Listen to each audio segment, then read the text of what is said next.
La escultura clásica, en sus dos episodios, griego y romano, anticipó el futuro de la escultura occidental al fijar sus conceptos básicos. Si bien es cierto que Grecia fue la gran creadora, se debe a Roma el interés, asimilación y copia de las grandes obras griegas, pasando al mármol originales en bronce que hoy, salvo excepciones, como el auriga de Delfos, se han perdido. Por ello resulta indisociable el estudio de la escultura griega y romana, ya que el conocimiento de la primera tiene lugar a través de versiones romanas cuyo grado de fidelidad respecto a los modelos desconocemos.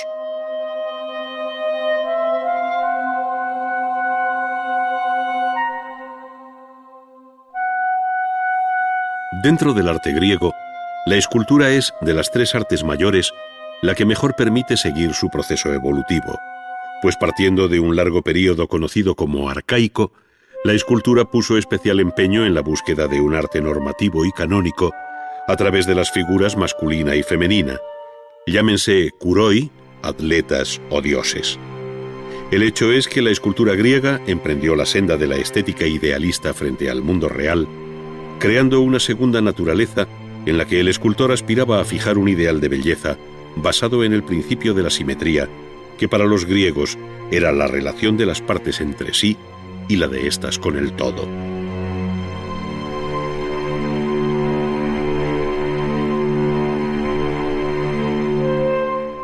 En la primera Eneada, del neoplatónico Plotino, se resume bien lo que entendía la cultura clásica como bello. Es voz común que la belleza visible es fruto de la mutua simetría de las partes entre sí y en relación al todo, unida a la vistosidad de los colores, de manera que en este caso, y universalmente en todos los casos, ser bello es ser simétrico y proporcionado. Este principio alcanzó su mejor expresión en el siglo V a.C., en la etapa que se conoce como clásica por excelencia. Son los años de Mirón, Fidias y Policleto.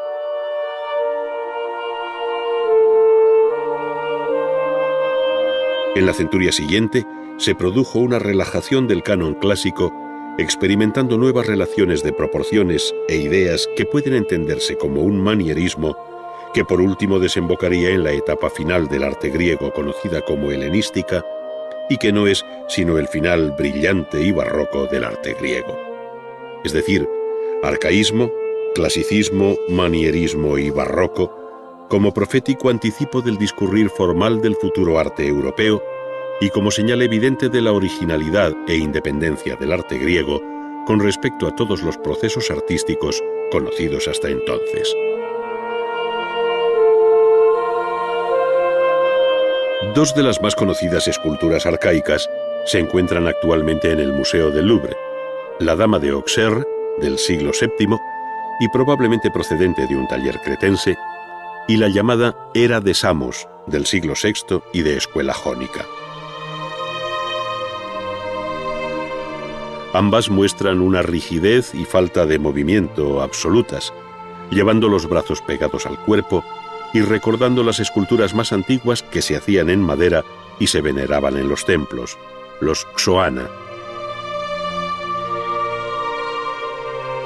Entre las figuras más repetidas de este periodo se encuentran los kuroi, o muchachos desnudos, que inicialmente se difundieron por las islas del mar Egeo, igualmente hieráticos, frontales y con rasgos que hablan de la influencia egipcia en este despertar de la escultura griega, como lo evidencian Cleobis y Bitón, dos piezas excelentes del Museo de Delfos. Pero el deseo de superar modelos y esquemas prestados y la búsqueda de un ideal de belleza hizo evolucionar con rapidez a estos kuroi que ya en el siglo VI anticipan la serenidad y equilibrio del clasicismo. Los kuroi tuvieron su réplica femenina en las llamadas korai, que son unas figuras votivas que repiten el mismo planteamiento formal, llevando el vestido jónico, es decir, el chitón y el himatión cruzados sobre el pecho y con una ofrenda en la mano que normalmente les falta por despegarse del resto del cuerpo. Sus rostros son inconfundibles por la expresiva sonrisa arcaica que se observa en otras muchas esculturas de este período.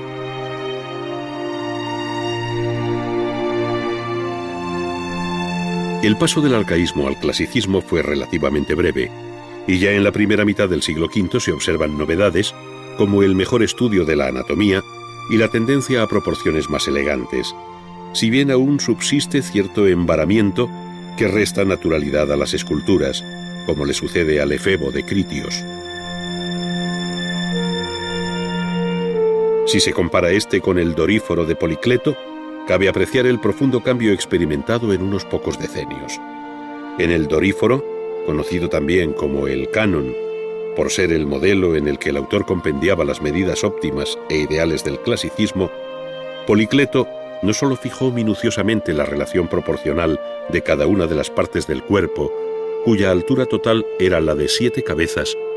sino que imprimió un leve movimiento a esta figura en marcha que llevaba sobre el hombro una lanza, de ahí su nombre, Doríforo.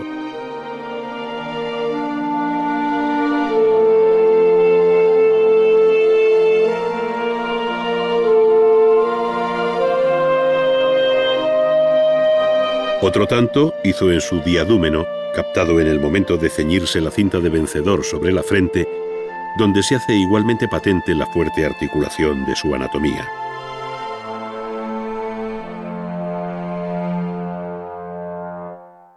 Ahora bien, el movimiento, incluso el que exige el violento esfuerzo de un atleta,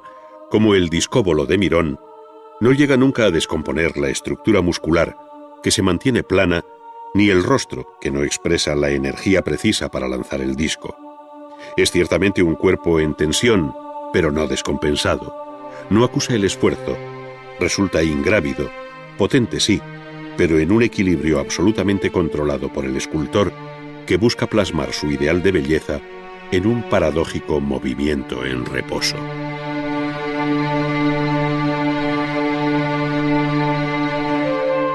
Contemporáneo de Policleto y Mirón, y activo en la segunda mitad del siglo V a.C., fue el gran escultor Fidias, uno de los nombres de mayor peso en la historia universal del arte, y a quien Plutarco atribuye la supervisión de la nueva Acrópolis de Atenas por encargo expreso de Pericles. Su obra nos es conocida a través de descripciones antiguas y de copias romanas, habiendo alcanzado especial fama su Atenea Parcenos, cuya belleza, según Quintiliano, había añadido algo a la religión tradicional.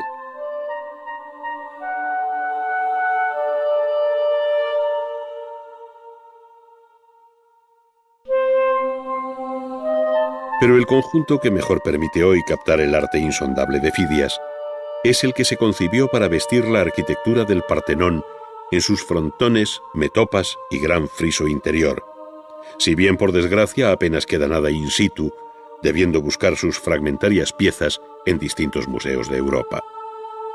En los frontones, según atestigua Pausanias, se narraba el nacimiento de Atenea y la disputa de Atenea con Poseidón por el dominio de la tierra,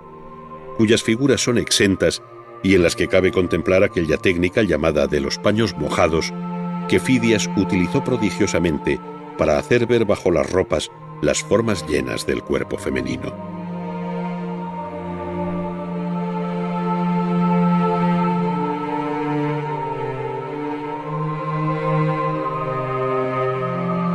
Por otra parte, los altorrelieves de las 92 metopas del friso dórico representaban en cuidadísimas composiciones cerradas distintos pasajes de la gigantomaquia, amazonomaquia, guerra de Troya y de la lucha entre centauros y lapitas, cuyo argumento común enlazaba con la reciente lucha mantenida por el pueblo ateniense contra los persas.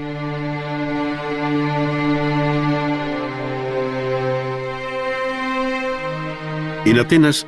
las fiestas anuales de las Panateneas tenían cada 4 años una especial solemnidad. Era la Gran Panatenea, siendo este el argumento que Fidias desarrolló en bajorrelieve en el friso exterior de la cella del Partenón, una de las obras cumbre de toda la historia de la escultura. Con un sentido narrativo y continuo, Fidias y su taller hicieron un alarde de las posibilidades compositivas y técnicas del relieve, haciendo desfilar una procesión religioso-cívica compuesta por grupos de hombres, mujeres, muchachos y jinetes que con un paso medido en términos musicales formaban el cortejo que acompañaba al velo tejido para Atenea, protectora de la ciudad.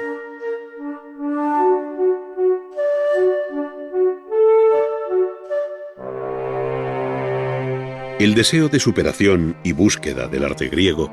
se pone de manifiesto en los continuos cambios que se observan con el paso de los años, de tal modo que el propio arte de Fidias se vio pronto rebasado por las propuestas de escultores más jóvenes como Praxiteles, Scopas y Lisipo. Estos buscaron un canon más esbelto para la figura humana, mayor movimiento en la composición,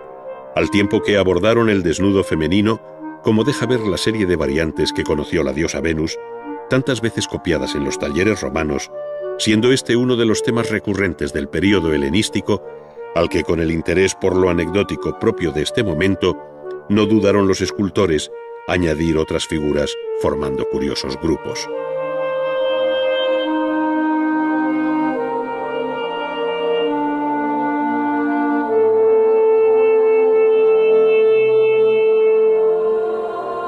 La Venus más famosa de este último período helenístico, y de autor desconocido, es la Venus de Milo, en el Museo del Louvre, paradigma de belleza de todos los tiempos, a pesar de la mutilación de sus brazos. Pero la escultura helenística, cuya duración en el tiempo se fija entre la muerte de Alejandro Magno y la conversión de Grecia en provincia de la República Romana en tiempos del Principado de Augusto, tuvo otras muchas facetas ligadas a distintas escuelas, destacando la de Rodas con la victoria de Samotracia,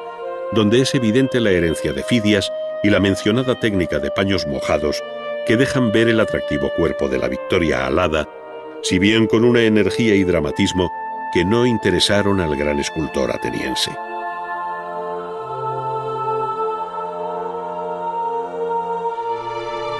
Otra de las obras más conocidas de esta escuela de Rodas es el magnífico grupo de Laoconte,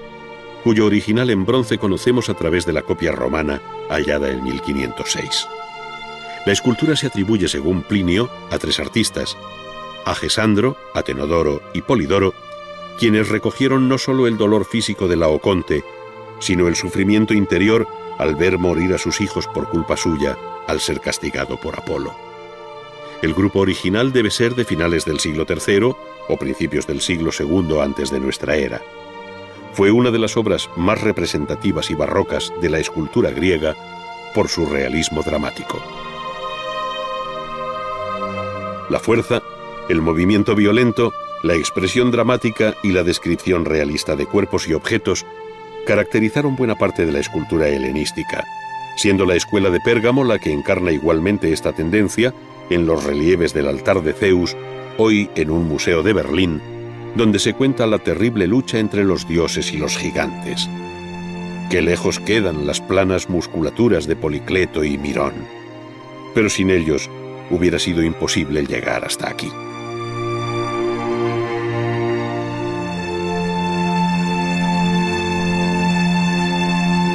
En un paulatino acercamiento a la realidad, apareció también el retrato que en Atenas tuvo como representante a Polieuctos, autor del retrato de Demóstenes, cuya cabeza pone de manifiesto que el escultor, además del parecido físico, buscó sobre todo el retrato moral de aquel gran orador y político ateniense.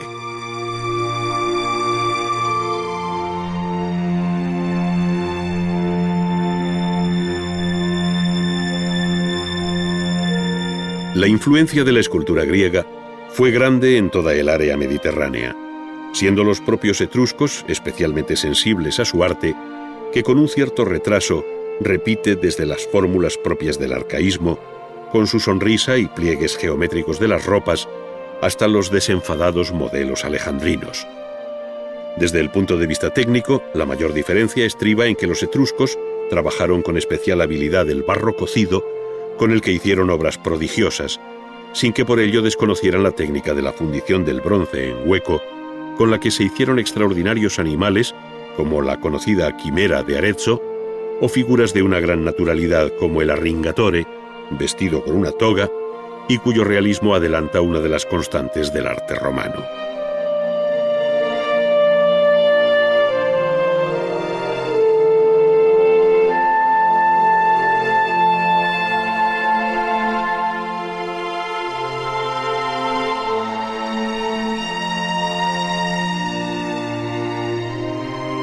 El capítulo de la escultura romana es en general absolutamente deudor de Grecia, al tiempo que ésta le debe el haber perpetuado sus obras en mármol, utilizando muchas veces a artistas griegos. Sin embargo, cabe subrayar el mayor interés que Roma tuvo sobre Grecia por el retrato, tanto en el ámbito privado como público. Los retratos de la época republicana ofrecen un verismo sorprendente que enlaza con el realismo de las imagenes maiorum, esto es, las imágenes de los antepasados, a las que se les rendía culto familiar en el tablinum de la casa, cuyos rostros, mostrando el rigor mortis, recuerdan a las mascarillas funerarias en cera que encargaban los familiares del difunto. Bajo el Imperio, se inició un giro hacia el retrato idealizado, de suave modelado, del que son buenos ejemplos los retratos del emperador Augusto, al que se rindió culto público como Pontifex Maximus, al igual que a todos sus sucesores, de tal manera que el retrato imperial se convirtió en la espina dorsal de la escultura romana. A través de sus rostros y de los de sus mujeres se ve cambiar la moda en el peinado de estas o en las barbas de aquellos, conociendo momentos de aproximación o lejanía respecto a una concepción real o idealista del retrato oficial que, como propaganda política, se extendió por todo el imperio.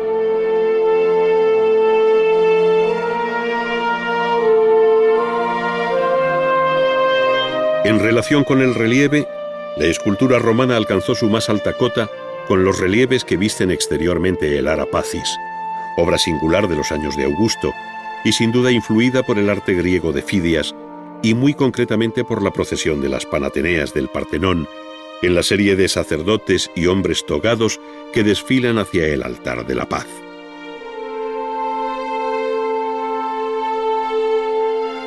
Por otra parte, la columna trajana ofrece una solución original al desarrollar en espiral, con un sentido narrativo e histórico, las campañas militares de Trajano en las fronteras del imperio, dejándonos muchos datos del mayor interés por la minuciosidad descriptiva de todas sus escenas.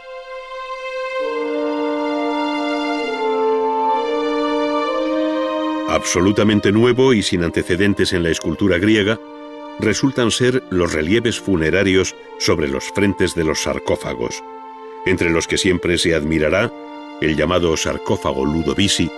que cuenta con gran realismo, en una imagen de claro espíritu barroco, una batalla bajo la dirección de un general romano, que es el difunto, frente a los bárbaros de la frontera con Germania. Este tipo de sarcófagos servirá de pauta a los primeros sarcófagos monumentales cristianos que, como en otros muchos aspectos del arte paleocristiano en general, tendrán en Roma su obligado punto de partida.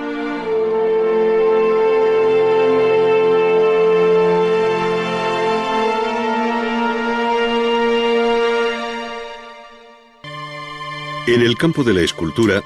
la llamada talla directa tiene frente al modelado una especial consideración reconocida por los propios maestros del gremio. Ello se debe al modo de trabajar directamente sobre la piedra, venciendo las dificultades de su estructura física con unos sencillos útiles que no han variado a lo largo de la historia. Es decir, con la amplia familia de cinceles, punteros y gradinas que en manos fuertes y seguras son golpeados con una maza cuyo manejo requiere tanta fuerza como contención, tanta delicadeza como habilidad para coronar con éxito su obra. En esta serie de grabados del siglo XVIII, pertenecientes a la Enciclopedia de Diderot y d'Alembert, se recogen los diferentes modos de abordar una escultura, fijando la imagen de lo que ésta tiene de oficio. En efecto, arte y oficio van de la mano, y el conocer los distintos procedimientos de éste permite el mejor entendimiento de aquel. Arte y oficio. En definitiva, se visualizan aquí los distintos pasos vividos históricamente en los talleres de escultura, donde maestros, oficiales y aprendices se comunicaron sus conocimientos, los secretos del oficio, puesto que el talento es solo patrimonio personal que no cabe sino imitar. En este taller hemos sorprendido a dos oficiales que tienen muy diversa tarea, pues mientras uno prepara el caballete para hacer un boceto, otro está terminando el ornato de uno de los soportes de una mesa de piedra siguiendo un modelo romano. Al acercarnos a su trabajo podemos comprobar que ya ha rebajado el fondo, del que se destacan los elementos en relieve, que ahora se dispone a afinar con una gubia de boca curva, para luego repasar el tallo con una escofina, produciendo un polvillo que elimina soplando una y otra vez. La ejecución del relieve exige el uso constante del lápiz, pues no en vano la escultura es una de las artes del diseño, como ya dijera Vasari. En efecto, sin dibujo no hay escultura, y el dibujo representa la guía firme del artista durante su trabajo. Pero el dibujo también está en el comienzo de la obra, pues la plasmación de la idea, la representación de la forma imaginada, requiere una primera visualización para fijarla, para hacerla bajar del mundo de la imaginación al mundo de las formas y someterla aquí a los cambios y retoques que considera convenientes el artista. Esto es lo que hace el experimentado oficial, que es sobrino del maestro del taller y cuyo grado pronto alcanzará, dada su pericia y talento. Está haciendo unos croquis previos, tanteando la composición y detalles de los jinetes y caballos que se propone plasmar en relieve y apurando el dibujo hasta extremos de gran belleza que el espectador nunca conocerá. Es decir, detrás del gran escultor se esconde siempre un excelente dibujante. El paso siguiente consiste en llevar a la piedra el dibujo de los jinetes para darle el tamaño definitivo que va a tener el relieve. Estamos en una fase en la que el escultor solo vive por y para aquel fragmento inerte del que se hace amigo y cómplice, señalando las líneas generales de la composición, insistiendo en los bordes y midiendo con anticipación los distintos planos de que constará el relieve una vez acabado. Repentinamente el silencio del taller se rompe con el golpeteo de las herramientas, pues con la decisión propia de quien domina el oficio, comienza a rebajar con un cincel el perfil de las figuras, a fin de reservarlas y eliminar los campos de su entorno para que aquellas queden en relieve. Es entonces cuando coge el escafilador y gana una determinada profundidad bajo el plano de mayor saliente. Vuelve a repetir el proceso por otras zonas para llevar la obra con orden y cuando no cabe la gran boca del escafilador, elige un puntero fino para abrirse camino entre las cabezas de los jinetes. Pero como estos no se encuentran en el mismo plano, el escultor comienza a rebajar la figura que queda en segundo término, pudiendo percibirse bien al final de esta fase los tres planos distintos de que consta el relieve. Esto es, el fondo general, el jinete del segundo plano y el que lo oculta parcialmente desde una primera posición.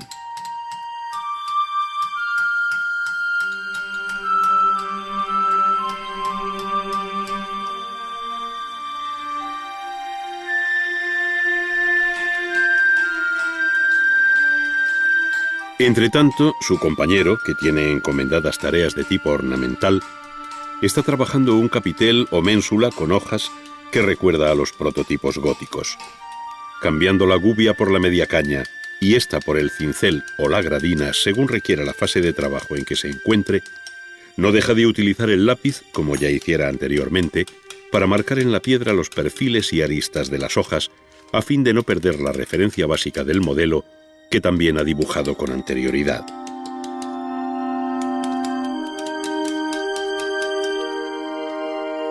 De este modo se labraron los innumerables capiteles que en todo tiempo han servido de punto de arranque a arcos y bóvedas, pues se trata en este caso de un capitel ménsula en ángulo que irá embebido en el muro de un claustro, por lo que sus lados están cortados a escuadra para poderlo aparejar con los sillares inmediatos, mientras que las caras posteriores tan solo están desbastadas. La vinculación del relieve, y muy especialmente del relieve monumental con la arquitectura, ha sido siempre muy estrecha, siendo incluso sus útiles prácticamente los mismos que secularmente han utilizado los canteros. Por ello, el conocimiento de la piedra, de su dureza y posibilidades de acabado, del tipo de corte del bloque, de la mano buena y de su ley, le es familiar al escultor que, como se cuenta de Miguel Ángel, siente ya el pálpito de su próxima obra ante el sólido capaz sobre el que ha de trabajar. Sobre piedra caliza, mármoles y areniscas, sin excluir ahora otros tipos de piedra natural, se han hecho obras prodigiosas dentro del ámbito del relieve. La historia del arte ha contemplado obras maestras no solo en la Edad Media con relieves como los románicos de Silos, sino que la antigüedad nos ha dejado una insuperable lección plástica de un refinamiento difícil de alcanzar, como puede ser el relieve asirio o egipcio. Dioses, héroes y animales han nutrido secularmente la imaginación del artista, que tomó del natural sus apuntes para captar la vida y la muerte del ser vivo. Naturaleza y vida es el reto que el escultor se propone vencer, pues a diferencia de los relieves decorativos, cuya belleza se limita a la correcta ejecución de sus temas ornamentales, en este grupo de jinetes debe haber acción, movimiento, expresión,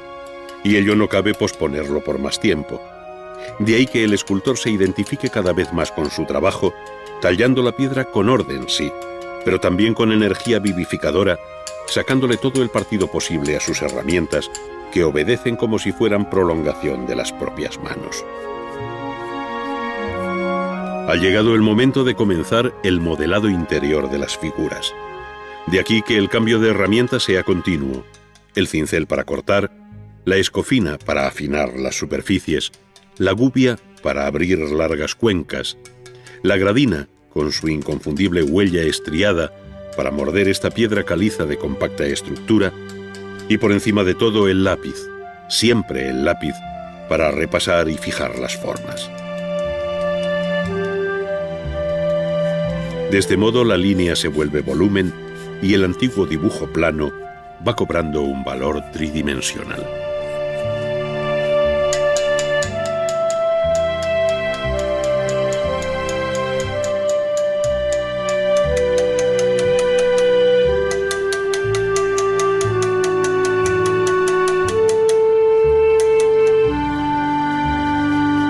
Es probable que el profano no vea más que las manos ágiles del escultor moviendo sus herramientas,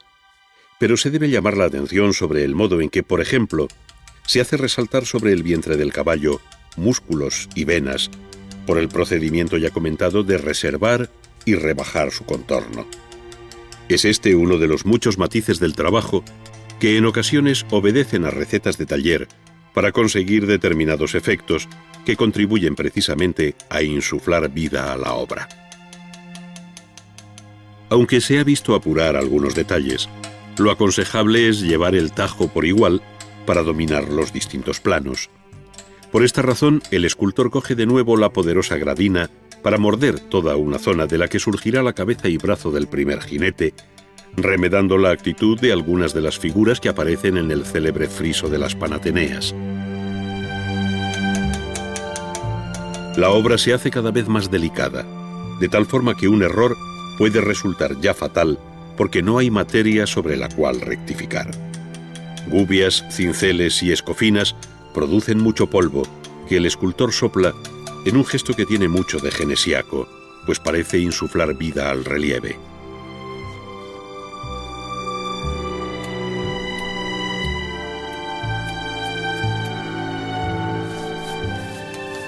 La posición de la herramienta, perpendicular al plano del fondo o en paralelo, permite efectos distintos, siendo uno de los más importantes el rebaje posterior de las formas, en su encuentro con otro plano, de tal manera que proyecten sombra sobre el fondo. No se puede olvidar que la obra terminada y que no posee luz propia, debe contar con la que recibe de un modo natural. Por eso decía con razón el gran escultor Rodin: «Dadme una bella forma, y os daré una bella sombra». Es aquí donde empiezan los efectos pictóricos del relieve, con sus matices de luz y sombra, con su escala de grises, que hacen de esta manifestación artística una de las más complejas y refinadas de toda la historia del arte.